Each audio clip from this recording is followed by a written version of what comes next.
Good evening, gentlemen. Here we are again, continuing with our dialogue on Awakening from Meaning Crisis by John Vervaeke. Today, the topics we are discussing are episodes 33 and 34 from that series, specifically Spirituality of Relevance Realization. And if we get to it, the next one, which is about horror, music, and symbol. So finally, I think we're now looking at the implications of relevance realization, which we went quite deep in last few times. Yeah. So I would go around, invite each of you to see how we want to kick it off. Perhaps, Cam, you've set a tradition of summarizing the theme for these two episodes. Would you like to kind of brief us there, and then we will open the comments? Absolutely. Except the tradition begins with an expression of appreciation. I'm very grateful that I'm very appreciative of the fact that you guys are willing to play like this. And also a gesture of humility to those who have gone before, have laid the groundwork here. So what I will do, I noticed when I reviewed last time, I misspoke. So I'm going to speak very carefully right now. And what I'm going to do is read from the transcript, the recapitulation of episode 33 that is found at the beginning of episode 34. So here we go. Right. So that's how you're representing 33. Yes, that's a good idea. Yes, what I'm about to speak to is the summarization of episode 33 from the transcript. I tried to develop with you the right side of the plausibility argument I'm making, and tried to give an account of central features of human spirituality and to try not to use that term, therefore, in a vague, indefinite way. And then I made an argument for how relevance realization can explain many of the facets that are found within the normal attribution of human spirituality. And I proposed a term, religio, to cover all of those aspects of spirituality that can be explained by the machinery of relevance realization. There was, of course, an important lacuna. There was something that was still missing from that account, and this was the account of the sacred. And then I proposed to you, in order to avoid confusion, especially post Schleiermacher, that we should make a distinction between the metaphysical proposal of the ground or the cause of the experience of sacredness, where Schleiermacher is emphasizing the experience. And then, for reasons of the way my argument has unfolded, since I'm talking about the psycho-existential machinery of sacredness, as opposed to the metaphysical proposal, at least initially, that is where I should begin. So I think, you want me to keep going, or is that enough of a... No, that's plenty. That's pretty good. Yeah. Good setup. Good setup. Yeah. I'll just kick off with my brief observation and help you react. Have you react to it. What I found is where he is skirting. He's gone to the limit of his plausible, scientifically grounded explanation, and now he's trying to layer on how the religious psychological experience of religiosity emerges from that machinery, and he's careful because he doesn't want to get into the land of metaphysics. And therefore, he's trying to separate that out and say, I do not have a point of view on God, or uses that term, or uses the term of ultimate metaphysical ground of being, which is really the subject of most religions in some way or another. And he's trying to almost touch it without crossing that line. And he's doing that by bringing the idea of religio, and particularly when he talks about the being mode of wonder and the having mode of curiosity. And then he goes deep into, which I thought was very interesting, around how the experience of wonder and awe is effectively an appreciation for the machinery of relevance realization. That's what I took away in how he's anchoring it. Like he's now saying this machinery allows us to have this sense of awe and wonder. That's Yeah. what I took away as an interesting gist of this episode. Yeah, that's well said. I think that the distinction,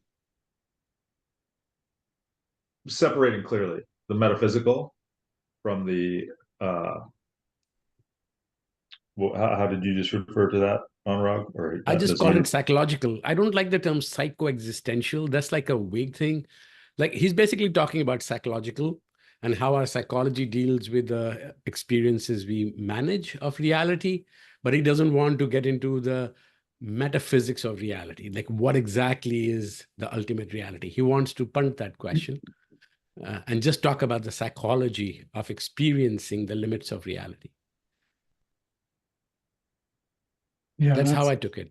I think that's pretty, but then he also from there goes into sacred versus sacredness, right? Which is he makes a distinction that he admits may not be clear in every circumstance, but in this circumstance, he's saying that sacredness is the psychoexistential proposal, right? Yeah. And rather than going to metaphysics, which he doesn't want to do, or supernatural, like we're going to avoid that. And we're going to go into sacredness, which he associates with as an aspect of religio as well, right? Well, so right there, we're in deep already. So in the interest of time, I mean, I'm happy to follow your guys' lead here, but if we're trying to do 2 episodes, we got about 20 minutes to try to make some gains on 32. Yep. Excuse me, on 33. 33. And What's your then take on it? That's okay. We'll do whatever is natural. So we don't have to force it. So Yeah, what's your take on it? so so what I would love to do, I wanted to go back to an observation that I was making of the three of us. So I was kind of going back and looking at what we've done so far. And I'm saying, okay, what are these? I've asked multiple times. It's like, what are we up to here, the three of us? And there was a one bias in Vervaeke terms. I'd love to run this by you. Is I basically said, okay, what are the biases? What's the bias of each of these three people? And just, I don't know if this is right or wrong, but these were my impressions. So Anurag, I had you as more abstract and theoretical, which is the propositional mode. And Michael, to me, you appear very much in the participatory node.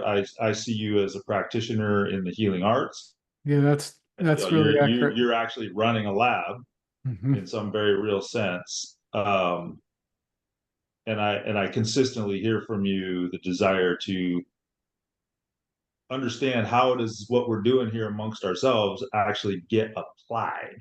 And Anurag relentlessly comes back and says, "You're not.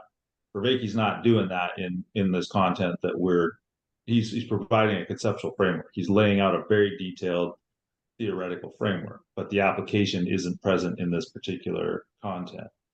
And then if I were to qualify myself, it would be a bias in comparison to the two of you to the procedural. So I think I'm more methodical about what it is that I'm doing. So does that make That's sense? an excellent framing. Does that seem like it's on? I think so, and that's probably why this is so useful for us to be together, because we have these, strengths in the sense of how we perceive and integrate things, or Anurag is obviously very good at structuring the intellectual part, and much better than I am. I mean, if I spend more time, I can kind of get there, but it's harder. It's like I'm not. My intention is not to do that as an end in itself. I'm using that as a tool that I use to clarify in my head. Nor is it, we can use this conversation to take it in any implication or application. That's right. Because while that is not what Vervaeke is trying to do, but three of us are just having a chat. So where does this take you procedurally? Yeah, so procedurally basically what I'm trying to do is I'm trying to play, I think, with so I am going to step back to 32 for a moment, and this he presented a lot on the concept of self-organizing criticality, Yeah. and the inherent biases here. So if the three of us are a fractal instance of a system of self-organizing criticality, the conscious acknowledgement of those biases seem to me to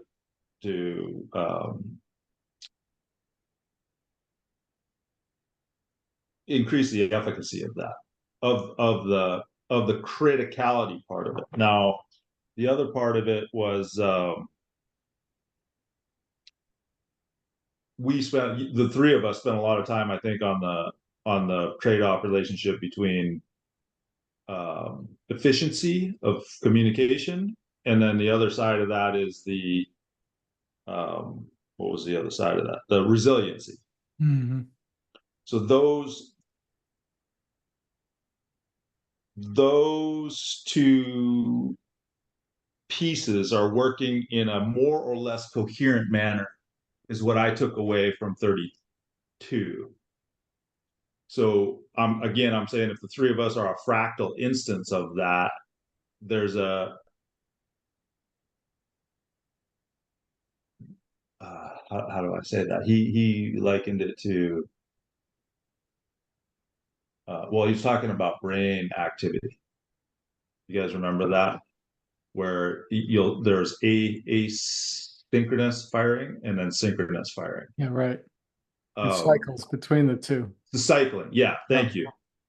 So I guess what I'm trying to do is draw conscious attention to that very cycling, that very phenomena of cycling that's happening amongst the three of us. So, for example, like right now in this moment, this feels asynchronous, like it's kind of clumsy and wobbly, is how it feels. And I don't know if that is going to serve or not, but you're allowing me to run the test. So I appreciate that.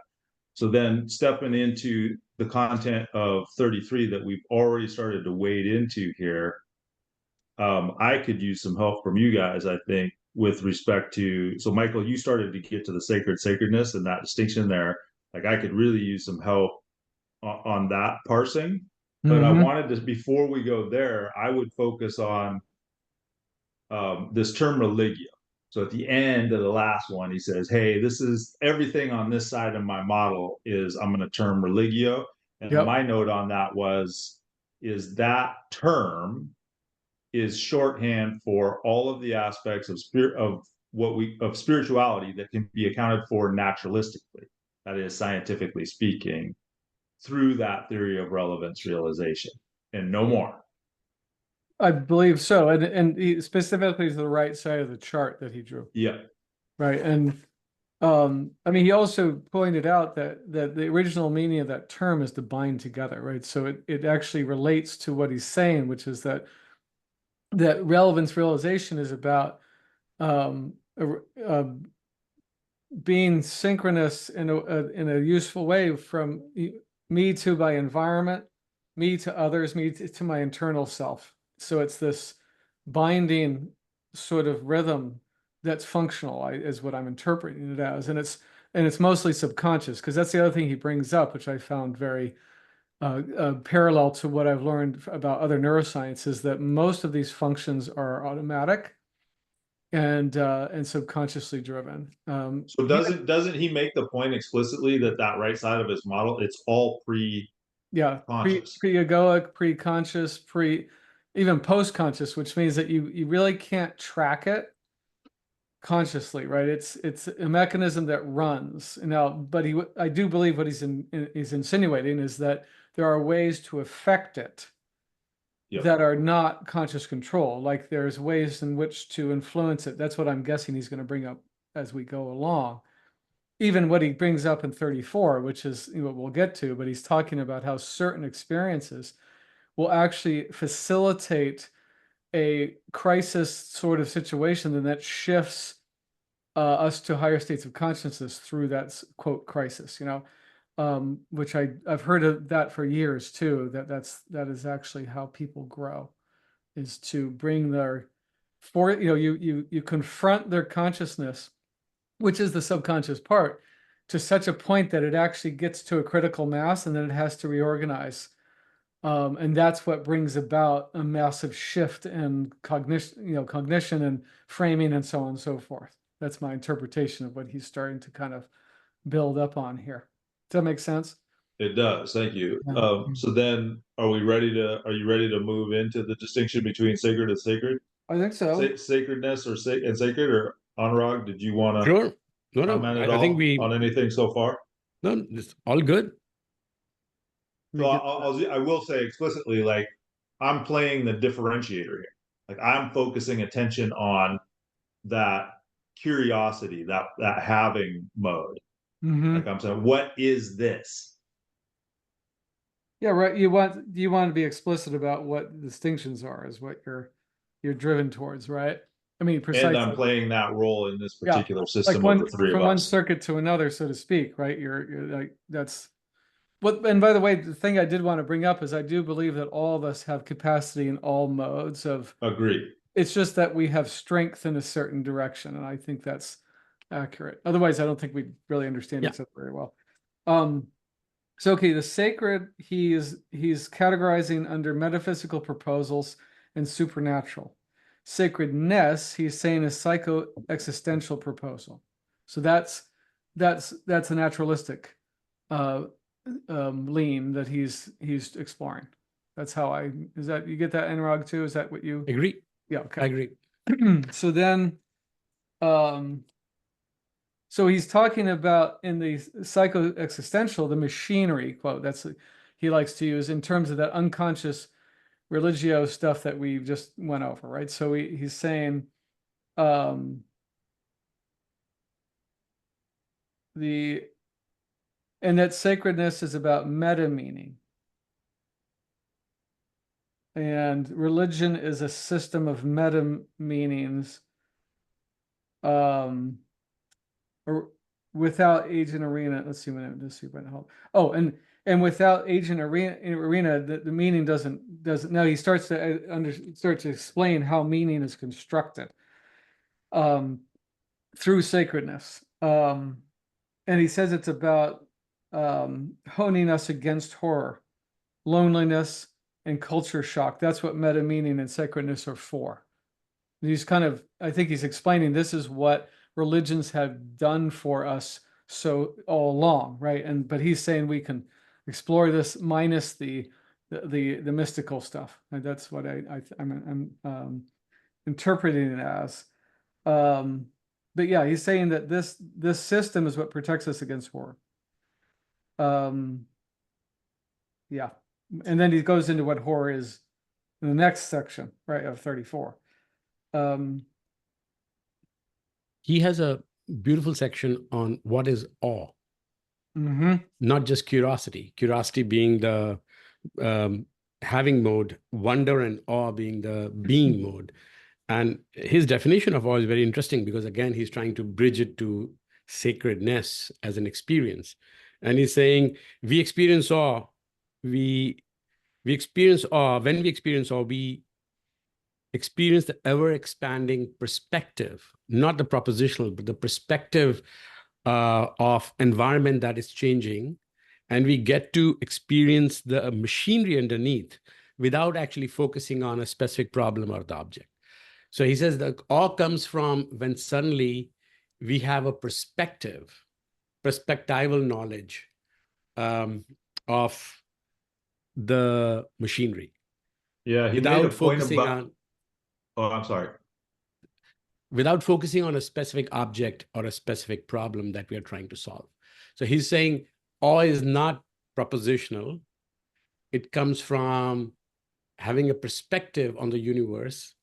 Because relevance realization is transjective. It only happens in relationship of us with something else. That's right. Right? Awe happens when we take away that something else being concrete and we start looking at the machinery and we start saying, wow, look at how the reality is unfolding without focusing on the particular problem or the object. And he's saying that view or that perspective of the machinery of relevance realization is what evokes awe. right? And he's saying it creates a sense of first-person experience of mystery, psychologically, because it's never ending. But what he makes, then he makes a very powerful point, which says we can theoretically, from cog science point of view, explain the machinery like he has been at pains to explain it, but it can still be mysterious from a perspective when you experience it. Yeah, that's I'm glad you brought that up.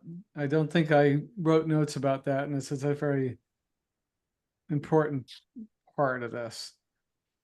Although I do think it's worth mentioning that so much of what he talks about here fits very well into McGilchrist's model of left-right brain dominance. Because, McGilchrist says you can't look at the divine or awe or wonder through left brain perspective. It doesn't work, right? You have to be in right brain perspective, which is, the overview, the sense of things, the kind of wisdom and compassion and you're kind of from above. Because when you're in left brain, you're looking at something very specifically and you're trying to take it apart. So I noticed that a lot of what he was saying in here falls into that pattern over and over again. Yeah, like knowing something in theory is not equal to knowing something from your personal experience. That's left brain, right? So, whatever you're thinking or doing is inside the frame, which is not the framing process. Again, so, and you can't really see that process, I think is what he's insinuating, which is exactly what McGilchrist says about how we change the way we attend determines what we find, as he likes to say. Or what we can find. I couldn't even say that. That would be. I'm gonna Yeah, will you say that again, please? Yeah, the way you attend, meaning what dominant brain area you're using, will determine what you find. And I would clarify that it would determine what you can find, because you can't find certain things in left brain dominance. You just absolutely impossible to do that. I mean, he likes to say this. He goes, the minute you try to search for God, you can't find it because you're in left brain mode. So you can only be in it, right? So there's only certain things you can know by being in them, or in relationship to, and that when you switch into examination mode, that disappears because you can't be in it and examine it at the same time. And that's very quantum physics right there, by the way. Very much so. What I found a little tricky is when he continues to say, we're not going to touch metaphysics. I know. Right? I And the reason is that he goes on to say, what we're talking about is the ground of being, because this is not subjective objective. It is the ground between the agent and the arena. It's the ground underneath what he calls the being, right? Now, that is metaphysical, right? You can't escape it. Now, I can see why he's trying to shy away from it, because every religion, every belief system that you want to, philosophical one, has their own version of metaphysics. Yeah, they do. And you could get into debating one version of metaphysics versus another, right? Which he wants to avoid. But it's clear to me that the moment you say something is transjective, there is no separation between subject object, and everything is relational, right? And what we're talking about is experiencing it not by being in that mode, and that being in that mode is on top of a ground, like the subject object are on top of something called the ground of being. I think you're already in the land of metaphysics. I would agree with you. I think that he can't really honestly stay out of that, although I think he's trying, but it's like, Yes. not completely, but Yeah. yeah, I agree. So if I may, we're not quite half past the hour yet. So what is are you guys willing to expand at all on the utility of that? You're essentially saying, so there's a paradox. you're saying you can't really separate these things, the metaphysical I from don't the think so. psycho-existential, or Anurag prefers just psychological. So then what is the utility in the Yeah, attempt? I I have a point of view on that because of my current journey I'm on. I think not everybody cares about metaphysics. As simple as that, Yeah. right? You can live your life without having to worry about metaphysics around, what the ground of being is and what the ultimate explanation of the reality is, or what exactly is consciousness and how it emerged from material or vice versa. So what I'm saying is there are a lot of metaphysical questions that are heavy questions. And I think a large percentage of people who are suffering from loss of meaning, anxiety, all the physical, psychological challenges of today's age might not care about the metaphysics. And I think in that regard, what he's doing is judicious. Having said all that, to answer your question, what's the implication of it? The No, I implication said, what is is the utility? so What that's is, why the utility, I think his practical utility is don't go there. Don't open the door. Keep marching down and understand rest of my explanations, and go do your ecology of practices, and go do meditation, go do evolve, move, play, go do whatever you need to do to get meaning in your life through the ecology of practices. That's where he's going. He's trying to say this door is shut, don't go there, you don't need to. For you to get meaning, you can go through all the implications that he's going to lay up afterwards in future courses and his current practices. That's the utility of it, right? Without getting trapped in religious/metaphysical debates of the ages. That's what the utility is. He's judiciously sidestepping it. Right now, for me personally, I happen to be more abstract in my temperament. And again, everybody can be. So I'm not saying everybody has to be, but I'm saying I happen to be more abstract in my temperament. So I have taken call it the red pill or whatever. I've gone down the rabbit hole of metaphysics, and I am studying metaphysics of Vedanta, which is the Hindu metaphysics. And you can study analytical idealism, which is another metaphysics of Western philosophy, or you can see the metaphysics behind the latest quantum field theory, That's which true. is the current materialist metaphysics. And you can go down the rabbit hole, and there are like 15 different versions of that you can kind of scratch your itch with, right? Now, that might be of very little utility for some people, right? Whereas for some people who are inclined to enjoy that, that might be highly beneficial if it gives you relief from anxiety, gives you meaning, et cetera, et cetera. So is my it fair? question back to both of you is, what's in it for you? Well, what I was about to say, what I was about to ask is it fair to say then that given the naturalistic account, so the religio side of the model here, that addresses the components of the um, process through which I am actually experiencing the realization of what is relevant to me,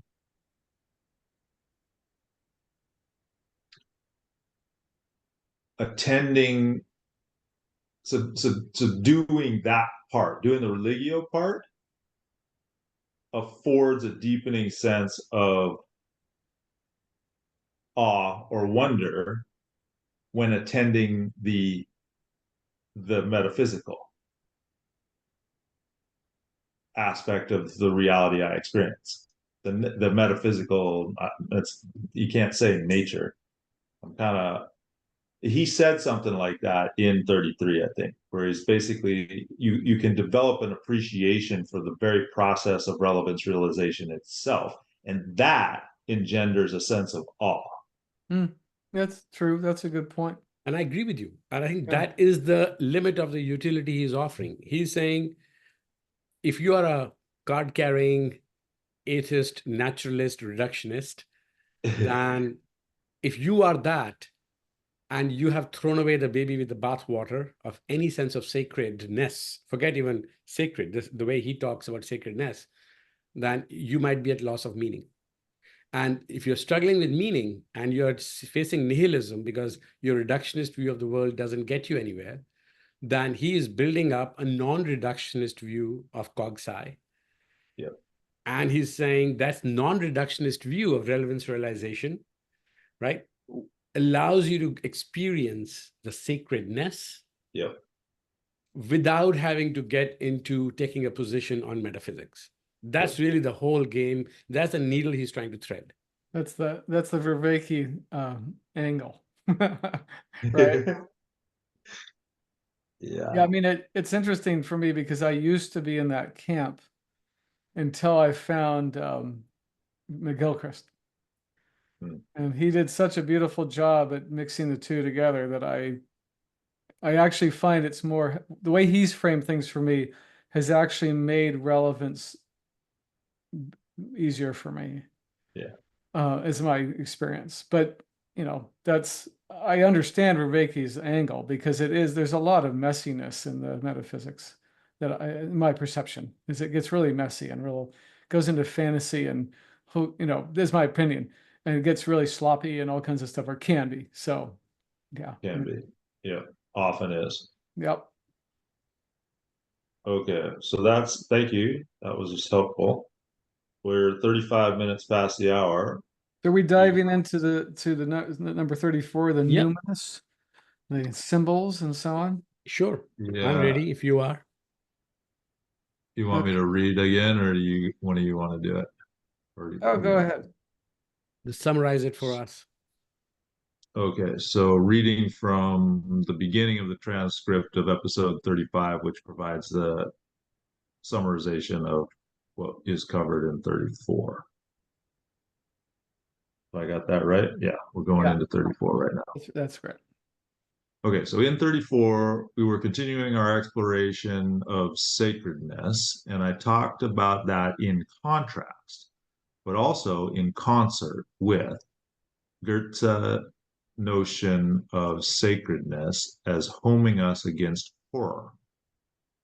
We have the proposal from Otto that sacredness puts us into contact with the numinous, which basically exposes us to what is horrifying, at least at the limits of us, because it has an aspect of awe with a little bit more, which is to remind us, humiliation in the original sense of the word, to keep us, to give us humility, to remember that as we are feeling that sense of expansiveness with awe, that we are precisely, ultimately limited creatures.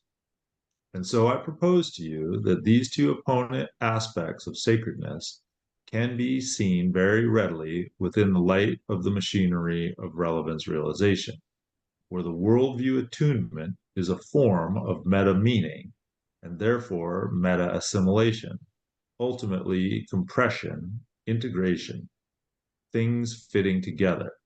We get an opposite, which is the meta accommodation afforded by confronting the numinous in awe and potentially horror.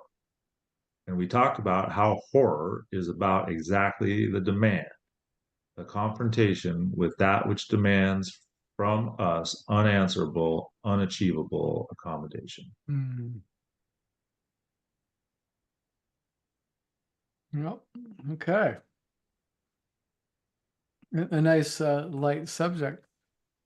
So I'm going to read one more sentence here, I think, from the next paragraph. It's a long sentence. It says, so I propose to you that what sacredness is to play with, seriously play with, the machinery of relevance realization as found within the primordial aspects of religio, and that doing this would be deeply advantageous to us,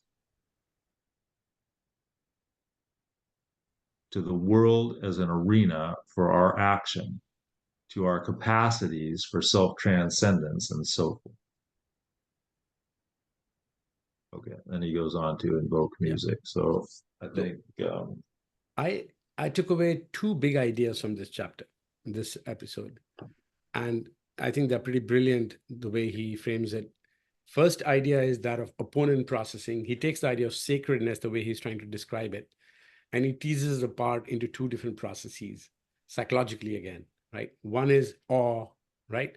And he's saying that is basically a way of getting attuned to where you want to belong and where you want to anchor yourself is assimilation. It's like once you understand that you are expanding your perspective and you understand the machinery at work, but you are grounded, you are assimilated, you can see the machinery and you can see that it's never ending or open-ended. That's awe. But if you lean too far into it, the opposite side happens. You feel that there's nothing real. You can feel a sense of horror because you don't have any grounding at all. And that can lead to terror, isolation, nihilism, etc. And insanity and monsters is what he's using. And he's using now those two psychological processes as opponent processing. One is accommodating the fact that we are limited beings. Other is assimilating whatever little we know of the limit of our machinery by saying that's beautiful, awe. So I think he's just combining those two to say sacredness is the balance between the two. If you right, so that idea of yin yang, that is his favorite idea, an opponent processing idea, he's applying to sacredness. It's beautiful because he's now anchoring it in well-known two opponent processes, and he uses the idea of zombies as a metaphor to show what horror looks like when the society as a whole has lost touch of awe and the grounding and is now untethered and dealing with this. And then second really big idea, I'll summarize and I'll then open up for you to comment on it, enough said, is that of power of symbol, right? And he's saying why it's important. Symbol is not merely a sign, but symbol is a way of like you, not from a propositional point of view, but from holding this idea of sacredness as a symbol. It's a metaphor that points to something. It's not a literal object. And for us to hold on to the metaphor, and the difference is rather than hold on to it passively, it's a metaphor that drives action. Yeah, that gets us out of whatever we are doing. And that's why this symbol is so important for us to hold on to, because it's a symbol for a metaphor that points to something numinous, unclear, and propels us into action, the transformation action. So these two ideas are profound, and I think he does a fantastic job of teeing up these pieces.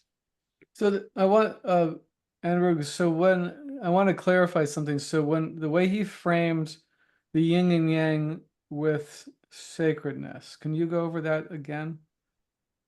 He basically said there are two parts to it. One part is awe and wonder, Okay, which he calls is about homing yourself, grounding yourself, belonging yourself, right? While also attuning yourself to the fact that your relationship is open-ended and never going to, the mystery is not going to get solved. right, because you just don't have the capacity. That's a relevance realization in a positive sense where you can say, wow, right? A beautiful sunset or something that is awe-inspiring, but you're safe. You're in the ground of being. You're secure in your home while you're looking out and seeing the wonder of your relevance realization machinery expressing itself. Your first-hand experience is mysterious but secure, and he calls it assimilation. You're assimilating more of the reality while being secure. But the opposite is if you're untethered, you're homeless, you don't know whether you're standing on firm ground or not, right? And then something pops up, it's horrifying, literally. You absurd. Your capacity to understand is blown, right? So you have gone, your machine is now blown. So now you are realizing truly the limit that no amount of relevance realization machinery is going to ground you anymore. And that's when you have untethered terror, right? And he's saying that's the opposing force. That is, you have to accommodate that because you have to realize that I'm a limited being. There's only so much of the universe I can grasp, et cetera, et cetera. So those two forces of wonder with a safe ground and horror because you're untethered have to come in some opponent processing balance for you to have a sense of sacred. Wow, that's a really good description. I mean, I got some of that out in my notes, but not that total, that complete frame that you gave. And I did want to add something that I did notice about the part about horror is I actually think it's the best description of trauma I've ever seen. Because Amazing. that's exactly how it feels when you're traumatized, is that you don't have the resources to remain grounded in the experience. So what it does is it just shatters your world because you can't orient. And you just, and it really disorganizes your Yeah. whole system, right? And it makes you feel like you have no agency and all that stuff. So it's That's wonderful addition. That makes ton of sense. Right? very interesting. And then what was the second part? So then there The was symbol. Then he the symbol. says, So yeah, right. So the symbol is a symbol, way of you. So role of a symbol.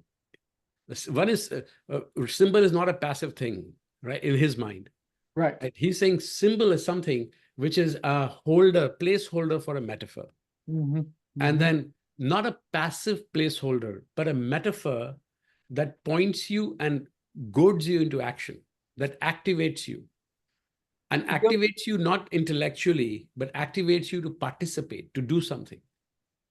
And he also talks about the bidirectional influence between the bottom up and top down in terms of symbols, which I thought was fantastic. Like I was really Amazing. intrigued by that.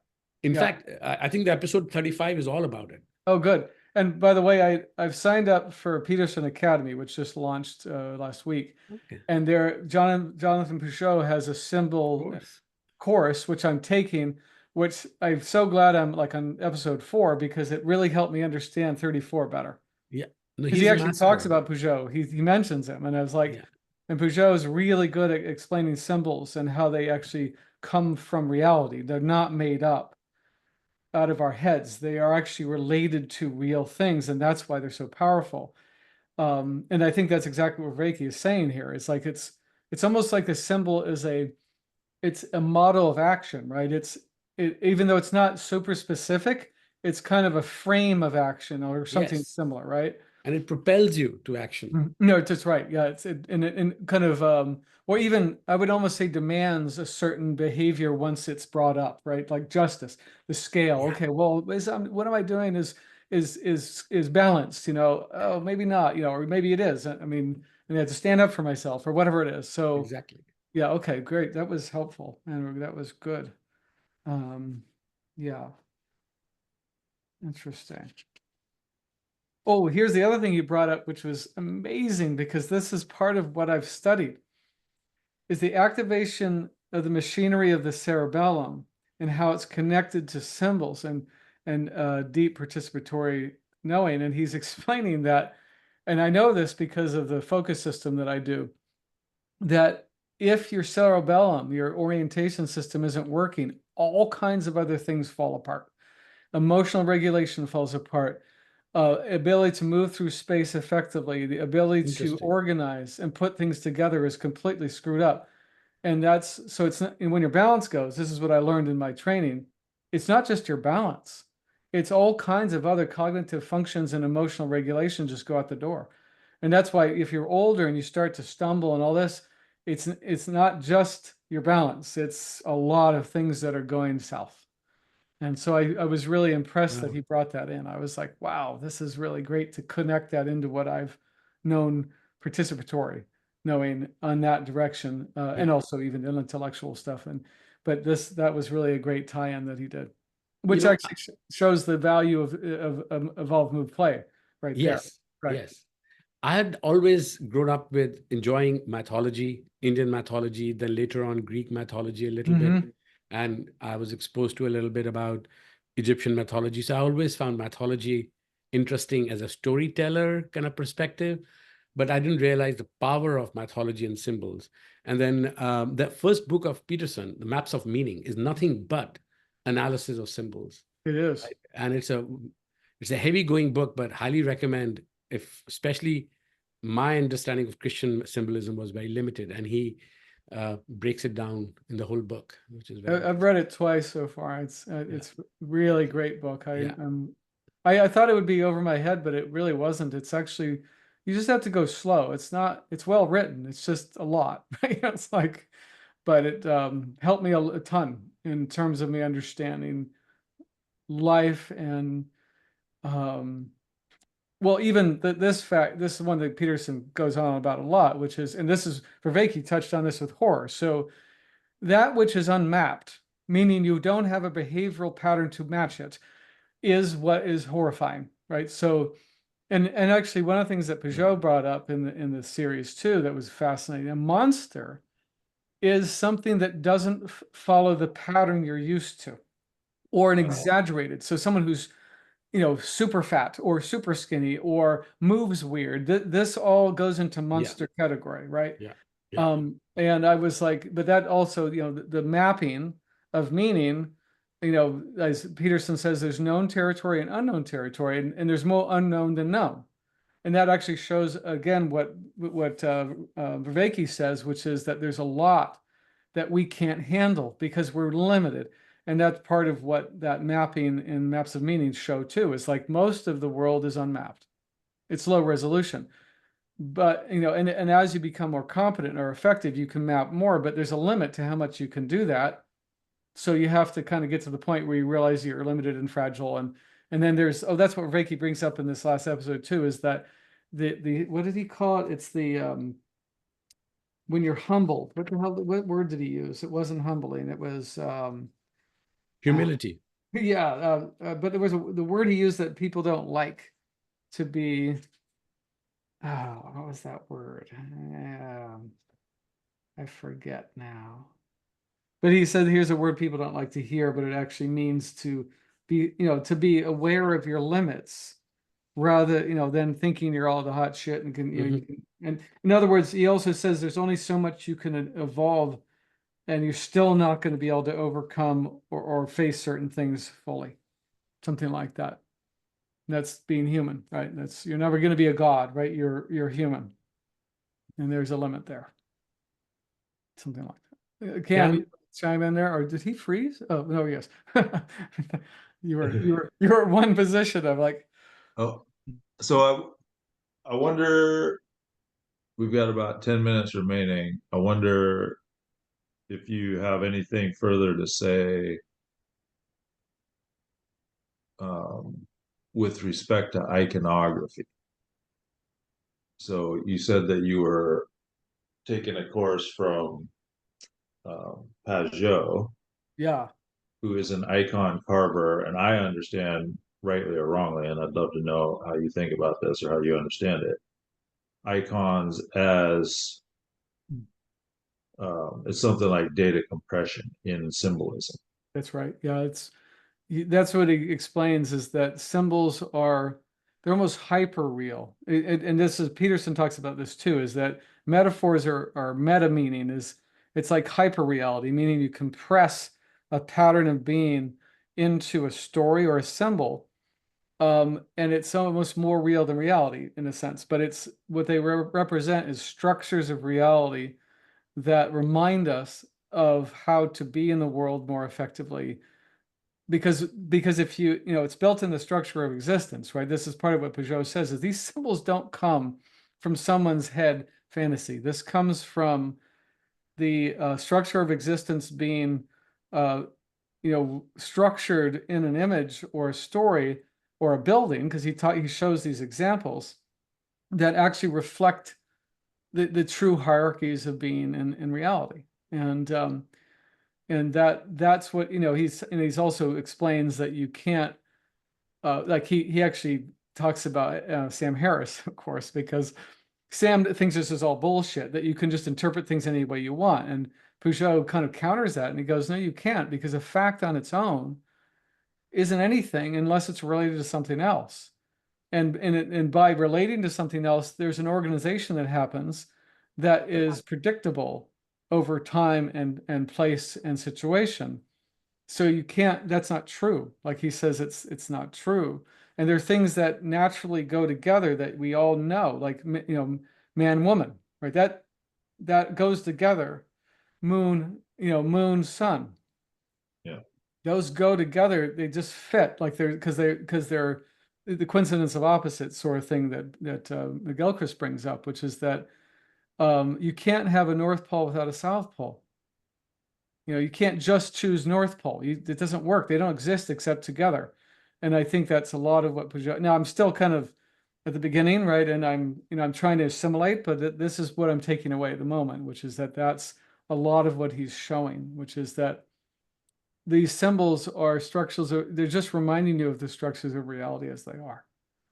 And it's not arbitrary and it isn't made up. And I think that's, even what Vervaake's saying in this last episode too.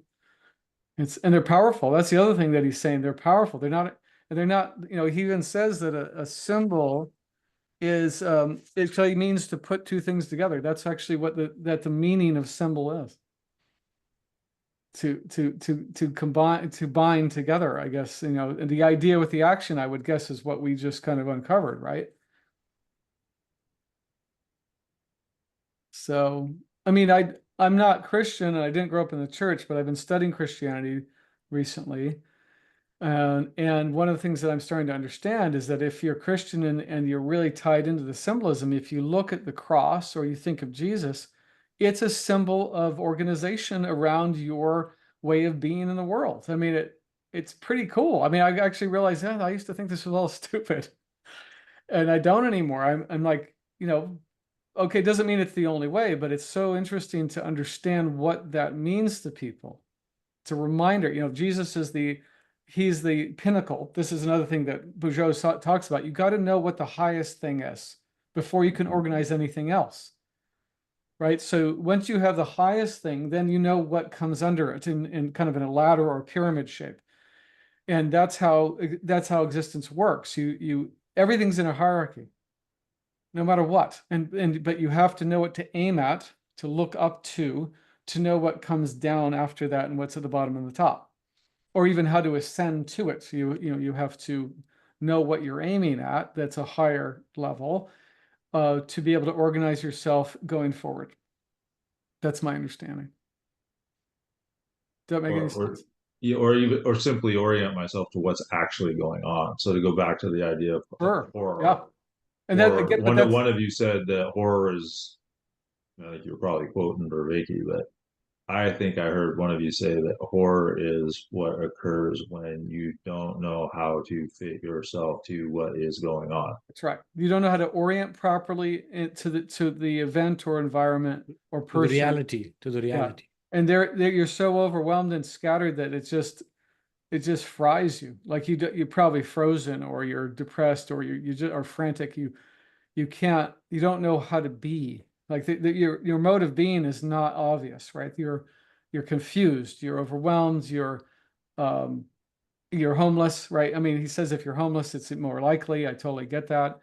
I mean, for metaphorically, I mean, it's not even metaphorically. An example of that, from my studies of trauma, is that in World War II, they did a long-term study, which is who got trauma from World War II in England.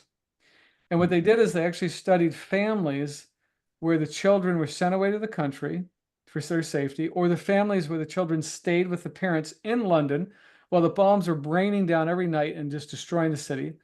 And to their surprise, they found that the children that stayed with their families through all the horror turned out to have almost no PTSD long term.